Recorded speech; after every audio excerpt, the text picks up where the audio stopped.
Right, మనతో పాటు BRS senior leader తులా ఉమా గారు ఉన్నారు. ఒకసారి అడిగి తెలుసుకుందాం. అక్కడ చెప్పండి, దిక్కు విగ్రహం మార్పు ఇదే అధికారికంగా ప్రకటించారు.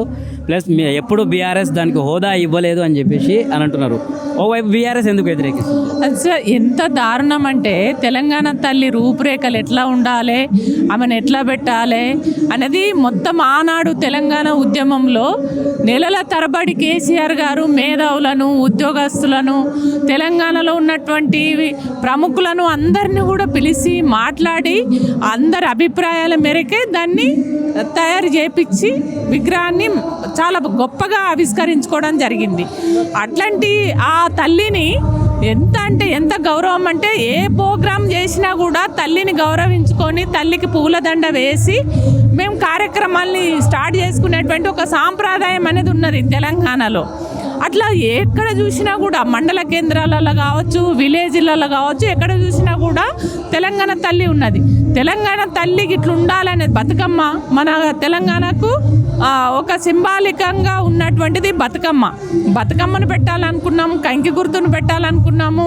ఆమె మెడలో ఒక తల్లిలాగా అంటే కిరీటము, ఒక అమ్మవారిలాగా మనం పూజించుకోవాలి, ఒక దేవతల్లాగా మనం కొలుసుకోవాలనేటువంటి ఒక ఉద్దేశంతో అవన్నీ కూడా పెట్టిండ్రు, నగలు కూడా పెట్టిర్రు. అట్లాంటి తల్లిని మార్చాలనేటువంటి ఒక దుర్మార్గమైనటువంటి ఆలోచన రేవంత్కు రావడం అనేది నిజంగా నాకు బాధేస్తుంది. ఒక ఉద్యమకారినిగా, ఒక తల్లిగా, ఒక మహిళగా నిజంగా తెలంగాణ అజ్ఞాన లేకుండా ఆయన ఒక ముఖ్యమంత్రి అహంకారంతో చేస్తున్నటువంటి మార్పే తప్ప ఇంకొకటి కాదు. ఎందుకు అనంటే అసలు రేవంత్ రెడ్డికి తెలంగాణ అంటే ప్రేమ ఉందా?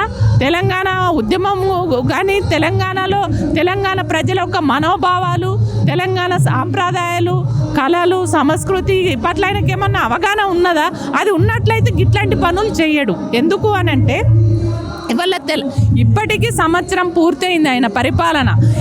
ఇన్నేళ్లలో ఒక్కరోజన్న తెలంగాణ పదం వాడిండా?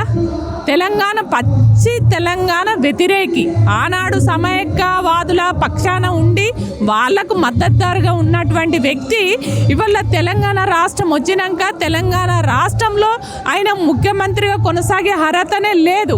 కానీ ఇవాళ అట్లాంటి ముఖ్యమంత్రిని ఇవాళ నిజంగా ప్రజలు బాధపడుతున్నారు. చాలామంది తల్లులు అంటున్నారు, అరే ఆ రోజు ఇవాళ కాంగ్రెస్ పార్టీ మాకు ఇచ్చినటువంటి మోసపు మాటలతోటి వాళ్ళు చెప్పినటువంటి ఆ వాగ్దానాలకు ఆశపడి మేము ఓటేసి తెలియక మేము కయ్యలబడ్డాము అనేటువంటి ఆవేదనలో మాత్రం తెలంగాణ ప్రజలు ఉన్నారు.